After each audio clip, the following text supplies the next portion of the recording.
नमस्कार भी सभी को, आपका जेएम क्लासेस में स्वागत है। मैं परमीला। जो हमारी हरियाणा जीके को लेकर सीरीज चल रही थी, आज हमारी क्लास 37 नंबर की क्लास रहेगी, 37 नंबर की क्लास रहेगी। आज जो कल हमने जो टॉपिक किया था, हमने हरियाणा के राष्ट्रीय उद्यान किए थे, और आज जो हम हरियाणा के वन्य जीव अभ्यारण्य करेंगे।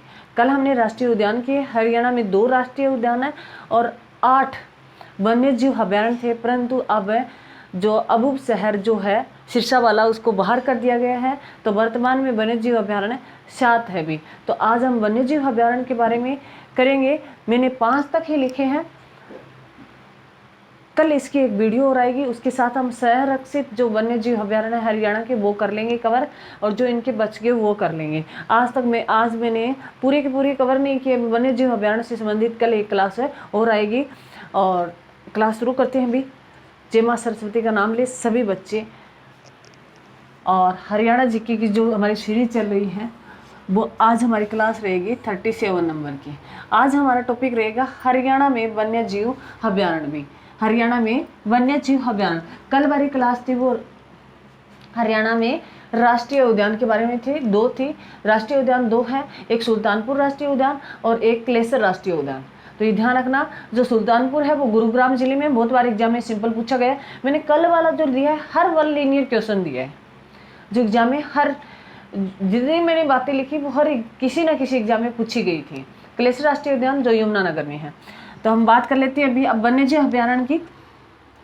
हरियाणा में जो वन्य जीव अभ्यारण्य है वो 8 थे भी, मैंने लिखा है 8 थे, और वर्तमान में कितने हैं? वर्तमान की बात करें तो 7 है भी, 7 है वन्य जीव अभ्यारण्य। अगर पूछे हरियाणा में वर्तमान में कितने हैं, 7 है भी।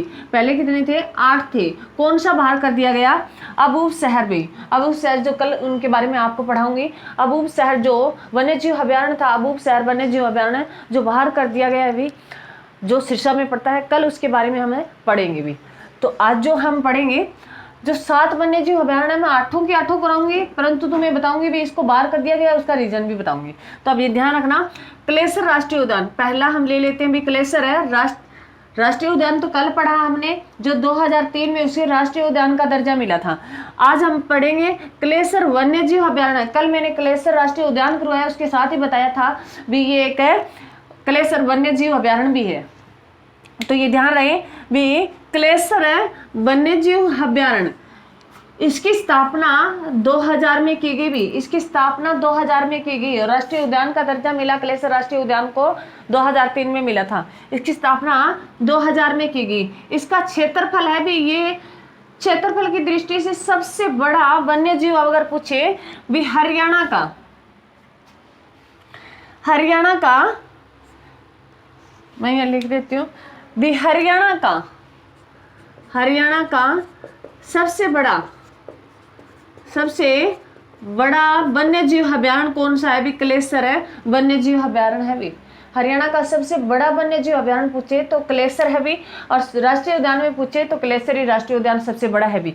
इसका जो क्षेत्रफल है वो 5453 है भी। 5453 है, हेक्टर में फैला हुआ है भी। ये 5453 है, हेक्टर में फैला हुआ है। यह अभ्यारण्य यमुनानगर में स्थित है। यह अभ्यारण्य यमुनानगर में स्थित है। यहाँ जो सांबर, चील, भौंकने वाले हिरण और नीलगाय आदि देखने को मिलते हैं भी।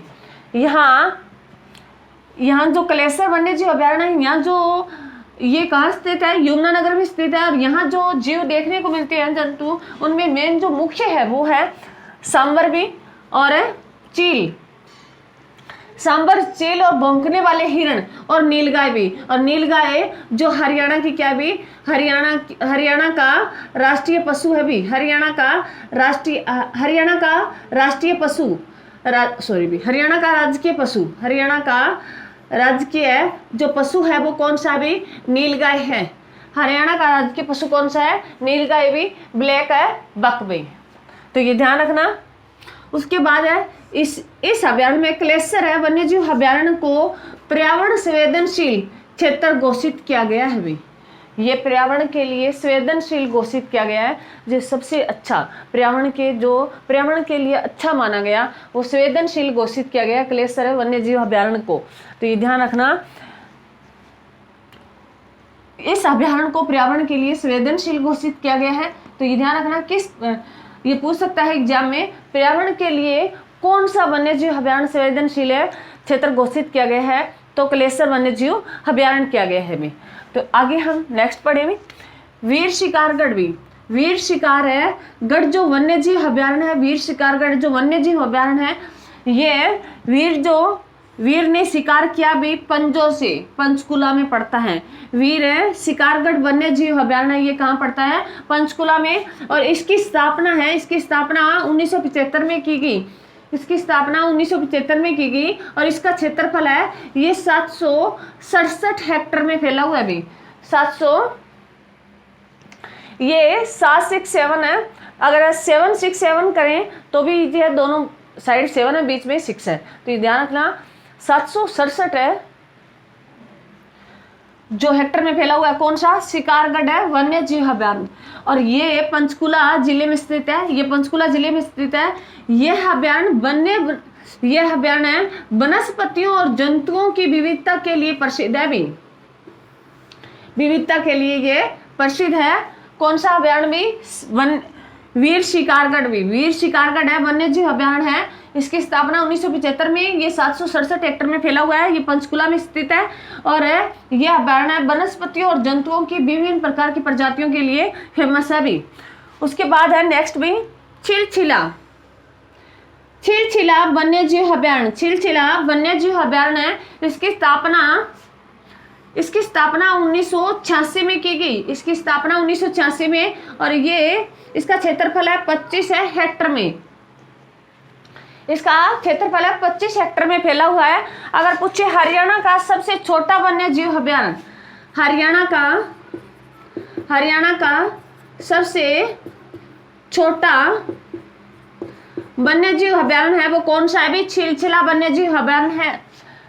अगर पूछ ले भी हरियाणा का सबसे बड़ा वन्य जीव अभ्यारण्य है तो कलेसर वन्य जीव अभ्यारण्य है।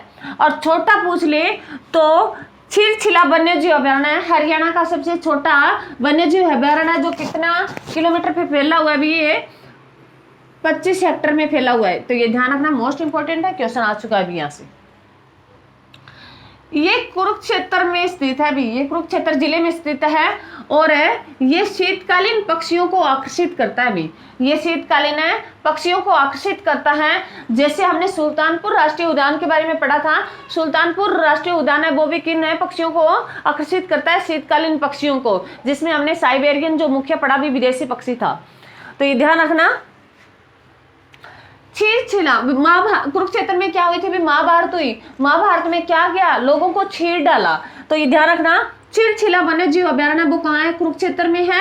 और इसकी स्थापना 1986 में की गई। और सबसे छोटा हरियाणा का वन्य जीव अभ्यारण्य पूछे तो छिलछिला वन्य जीव अभ्यारण्य है। भी उसके बाद अगर बात करें नाहर वन्य जीव अभ्यारण्य। भी नाहर वन्य जीव अभ्यारण्य है। इसकी स्थापना 1987 में की गई। क्षेत्रफल अगर बात करें तो ये 211 हेक्टेयर में फैला हुआ है। भी जो नाहर वन्य जीव अभ्यारण्य है इसकी स्थापना 1987 में की गई। और कहाँ की गई, भी नाहर है रेवाड़ी में की गई। नाहर वन्य जीव अभ्यारण्य की स्थापना रेवाड़ी जिले में की गई 1987 में। और क्षेत्रफल की दृष्टि से ये 211 हेक्टेयर में फैला हुआ है। भी ये रेवाड़ी जिले में स्थित है। यहाँ जो पक्षी देखने को मिलते हैं जीव जंतु, सियार, लोमड़ी, काला हिरण है और नीलगाय, जिसे हरियाणा का क्या बोलते हैं, हरियाणा का राजकीय पक्षी बोलते हैं। हरियाणा का राजकीय पक्षी कौन सा है, भी राजकीय पक्षी, भी राजकीय पक्षी नहीं सॉरी भी पशु, राजकीय पशु है जो काला हिरण है और नीलगाय ब्लैक है बक इनको बोलते हैं। तो ये ध्यान रखना, बहुत बार एग्जाम में है। नीलगाय भी बोलते हैं, काला हिरण भी बोलते हैं, ब्लैक बक भी बोलते हैं, ये एग्जाम में पूछे गए हैं। तो ये ध्यान रखना। जो कहाँ देखने को मिलती है भी, जो नीलगाय मैंने बताया भी कलेसर राष्ट्रीय उद्यान में देखने को मिलती है, और कहाँ भी नाहर वन्य जीव अभ्यारण्य में भी देखने को मिलती है, जिसे काला हिरण बोल दो, नीलगाय बोल दो, ब्लैक बक बोल दो, एक ही बात है। तो ये ध्यान रखना भी, जिनको देसी भाषा में हम काला रोज बोलते हैं। उसके बाद अगर बात करें भी नाहर जो वन्य जीव अभ्यारण्य है, जो कहाँ है भी रेवाड़ी में है, और नाहर वन्य जीव अभ्यारण्य सिर्फ रेवाड़ी में है। और नाहर सिंह के बारे में अगर बात करें, नाहर सिंह के बारे में स्टेडियम है, उनके बारे में बात करें तो ये फरीदाबाद में है भी।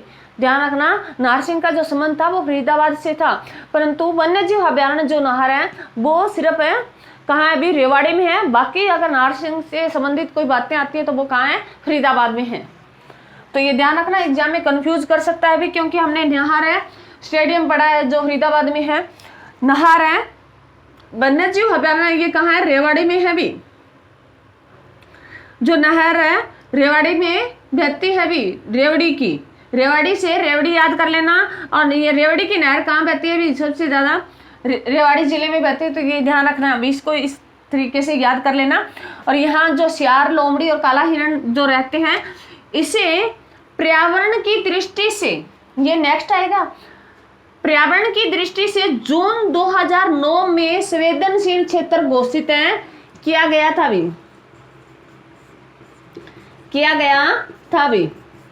तो ये ध्यान रखना, पहला मैंने तुम्हें कलेसर राष्ट्रीय उद्यान बताया जो पर्यावरण की दृष्टि से कैसा क्षेत्र अभी संवेदनशील है। और नेक्स्ट जो है वो नाहर सिंह में भी नाहर वन्य जीव अभ्यारण्य है, वो भी पर्यावरण की दृष्टि से संवेदनशील क्षेत्र है भी, जो जून 2009 में इसे घोषित कर दिया गया था।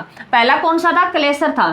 तो अगर पूछ ले भी पर्यावरण की दृष्टि से जो संवेदनशील क्षेत्र है वो कौन कौन से हैं, तो कलेसर और नाहर वन्य जीव अभ्यारण्य है भी। दोनों ध्यान रखना, एग्जाम में ऑप्शन पे डिपेंड करेगा भी, दोनों ही पूछ सकता है, एक भी पूछ सकता है, कौन सा नहीं है ये भी पूछ सकता है। तो ये ध्यान रखना, क्वेश्चन है यहां से जरूर आएगा। उसके बाद अगर बात करें खोल ही रेतान वन्य जीव अभ्यारण्य, खोल ही रेतान वन्य जीव अभ्यारण्य जो है ये पंचकुला में स्थित है। इसकी स्थापना 2007 में की गई और क्षेत्रफल इसका है 419.25 हेक्टर भी, 25%, 419.2 और 5 हेक्टर में फैला हुआ है। क्योंकि पॉइंट के बाद हम इकट्ठा 25 नहीं बोल सकते, अलग अलग बोलना होता भी। तो ये ध्यान रखना, ये भी याद करने मान लो जानना जरूरी है, क्योंकि पॉइंट जब लग जाता है तो उसके बाद जितने भी नंबर्स आते हैं तो उनको हम अलग अलग बोलते हैं, ना कि इकट्ठा बोलते हैं। हम 419.25 नहीं कर सकते, ये इसका रीजन है भी, क्योंकि इसके बाद जो अलग डिजिट बन जाते हैं ये 2 और 5 हेक्टर में फैला हुआ है। कौन सा भी, खोल ही रेतान वन्य जीव अभ्यारण्य। और ये कहाँ स्थित है, यह वन्य जीव अभ्यारण्य शिवालिक की पहाड़ियों में पंचकुला जिले में वीर शिकारगढ़, जो हमने सेकंड नंबर पे पढ़ा, वीर शिकारगढ़ है, जो वीर शिकारगढ़ है वन्य जीव अभ्यारण्य के समीप पड़ता है भी। तो ये ध्यान रखना, मोस्ट इंपोर्टेंट है, पूछ सकता है भी खोल ही रेतान है ये कौन से वन्य जीव अभ्यारण्य के पास है, समीप पड़ता है। तो ये वीर शिकारगढ़ के समीप पड़ता है भी। और वीर शिकारगढ़ वन्य जीव अभ्यारण्य भी कहाँ है, पंचकुला में है। लोग शिकार कैसे करते हैं, जो जानवर शिकार कैसे करते हैं, वीर जो है वो पंजों से करते हैं, तो पंज से पंचकुला। और शिकार जब लोग शिकार करते हैं, शिकार करने जाते हैं तो उनका खून जो खोल जाता है, खोले रेतान, वो एक संतान बन जाते हैं, राक्षस बन जाते हैं, दानव बन जाते हैं। तो उनका खून है, शिकारी जो होता है उसका खून खोल जाता है और वो पंजों से फिर शिकार करता है भी। तो ये ध्यान रखना, वीर शिकारगढ़ है और खोल ही रेतान, यह जो दोनों ही कहाँ पड़ते हैं, पंचकुला जिले में पड़ते हैं। और जो खोल ही रेतान है वो वीर शिकारगढ़ है वन्य जीव अभ्यारण्य के समीप ही स्थित है भी। और इसकी स्थापना है वो 2007 में की गई और ये 419 हेक्टर में फैला हुआ है। उसके बाद बात करें भी, जो यह वन्य जीव अभ्यारण्य है ये मैंने बताई थी अभी शिवालिक की पहाड़ियों में, शिवालिक की पहाड़ियां जो पंचकुला में भी, और शिवालिक की पहाड़ियां पंचकुला में कौन सी, हमारी जो मोरनी हिल्स भी, हरियाणा की सबसे ऊंची चोटी जो मोरनी हिल्स में, और मोरनी हिल्स कहाँ स्थित है? शिवालिक की पहाड़ियों में, पंचकुला में स्थित है भी। और वहां हमारे हरियाणा की सबसे ऊंची चोटी करो चोटी जो 15-14 मीटर में फैली हुई है। उसके बाद अगर नेक्स्ट बात करें, यहाँ चील, सियार और छल्लेदार हिरण, छल्लेदार हिरण जो उनके ना जो सींग वगैरह होते हैं भी, जो उनके छल्लेदार भाई उसमें बंट से होते हैं, उन्हें छल्लेदार हिरण बोलते हैं। चील, सियार और छल्लेदार हिरण, जंगली बिल्ली और जंगली बंदर पाए जाते हैं भी, यहाँ देखने को मिलते हैं। छल्लेदार हिरण है वो कहाँ देखने को मिलते हैं?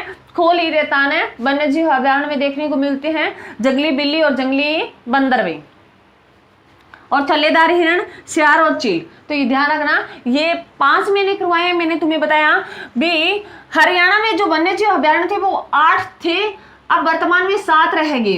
5 मैंने लिखवा दिए हैं। कल नेक्स्ट जो वन्य जीव अभयारण्य से संबंधित वीडियो आएगी वो मैं उसके साथ ये कवर कर दूंगी, 7 और जो हटाया गया उसके बारे में बताऊंगी, और संरक्षित जो हरियाणा के वन्य जीव अभयारण्य है उसके बारे में भी मैं कल पढ़ेंगे। तो यह फर्स्ट पार्ट रहेगा वन्य जीव अभयारण्य से, नेक्स्ट एक पार्ट और आएगा भी। उसके साथ अब आपके हरियाणा के राष्ट्रीय उद्यान, वन्य जीव अभयारण्य और संरक्षित वन्य जीव अभयारण्य कंप्लीट हो जाएंगे। तो ये ध्यान रखना, मैंने 5 लिखाने के काम किए हैं और वर्तमान में कितने? 7 है, पहले कितने थे? 8 थे। तो ये ध्यान रखना। इसमें मैंने बताया भी कलेसर राष्ट्रीय उद्यान है, वन्य जीव भी कलेसर राष्ट्रीय उद्यान भी है और वन्य जीव अभयारण्य भी है, दोनों यमुनानगर जिले में है। और उसके बाद शिकारगढ़, शिकारगढ़ जो शिकारी है उसका खून जो खोल जाता है वो एक रेतान की तरह दानों की तरह बन जाता है और वो पंजों से शिकार करने लग जाता है। तो वीर शिकारगढ़ और खोले रेतान दोनों ही वन्य जीव अभयारण्य कहाँ है भी स्थित है? पंचकुला जिले में स्थित है। उसके बाद करें छील डाला, लोगों को छील डाला, वो महाभारत के युद्ध में लोगों को छील डाला, वो कहाँ हुआ था? कुरुक्षेत्र में। तो छिलछिला वन्य जीव अभयारण्य कहाँ है? कुरुक्षेत्र में है। और नाहर सिंह का पूछे, नाहर सिंह का जो संबंध था वो फरीदाबाद से था भी, और नाहर सिंह से संबंधित जितनी भी बातें जुड़ी हुई है वो फरीदाबाद से जुड़ी है, परंतु नाहर सिंह वन्य जीव अभयारण्य है वो रेवाड़ी में है भी। नहर से नहर याद कर लेना, और जहाँ नहर में रेवड़ी तृतीय आ रही है तो इसे नहर से नहर याद रख लेना, और रेवड़ियों की नहर आ रही है, बस इतना याद रख लेना, तुम्हें याद रह जाएगा।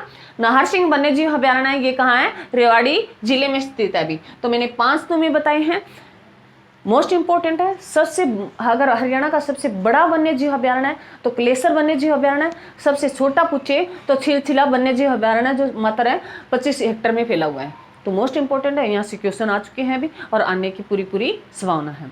तो ये हमारी क्लास थी भी। मेरी क्लास को ज़्यादा से ज़्यादा शेयर किया करो, लाइक कमेंट जरूर किया करो भी। एक टीचर के लिए एक लाइक और जो कमेंट है वो एक मोटिवेशन का काम करता है, और तुम्हारा, मैंने कहा भी, कोई टैक्स नहीं लगता, तुम्हारा कोई पैसा नहीं लगता, सिर्फ अगर वीडियो देख ही रहे हो तो एक लाइक करने में क्या जाता है भी तुम्हारा, और शेयर करने का भी काम किया करो भी। आपके सपोर्ट की मुझे बहुत ज़रूरत है भी, क्योंकि मेरा अभी भी न्यू चैनल है। तो अगर आप शेयर नहीं करोगे तो बच्चों को कैसे जानकारी मिलेगी भी? हरियाणा जी के जो है, हरियाणा जी के है, हम पोल्ट्री है, इकोनॉमिक्स है, ये पढ़ाते हैं। आगे भी आपको इस पर अलग से वीडियो देखने को भी मिलेगी। मैं सोच रही हूँ इसका आगे से कुछ प्लान कर रही हूँ जो आपके लिए अलग होगा। और सीटी का जो नोटिफिकेशन आ गया है आएगा, अब 1-2 दिन में आ जाएगा। कहते हैं 2 मई से फॉर्म शुरू हो जाएंगे, न्यूज़ में हर रोज़ आ रही है भी मई के लास्ट वीक में सीटी ले लिया जाएगा। तो हल्के में ना ले भी, मैंने कहा भी हल्के में ना ले, कहीं आके चला भी जाए, हल्के में ना ले, अपनी पढ़ाई जोरों शोरों पे कर दो। अगर आपने दिन रात एक कर दिया, मान लो अगर पूरे दिन में अगर 8 घंटे पढ़ते हो बहुत है, 8 घंटे बहुत होते हैं। मैं तो कहती अगर आपने शिद्दत से 5-6 घंटे पढ़ लिया बहुत होता है, ईमानदारी से। अगर ऐसे ही आप पूरे दिन चाहे बुक ले बैठे रहो, फ़ोन ले बैठे रहो, कोई फ़ायदा नहीं है। तो अगर होते हैं तो आपको 1-2 दिन में इसमें कुछ अलग भी देखने को मिलेगा। ज़्यादा से ज़्यादा मेरे चैनल को शेयर जरूर करना भी, और लाइक कमेंट तो मैं डेली बोलती हूँ, करना ही करना है, और सब्सक्राइब भी करना है चैनल को, और करवाना भी है। जो नहीं जानते उनको करवाना है, बताना है भी। थैंक यू भी। जय हिंद, जय भारत।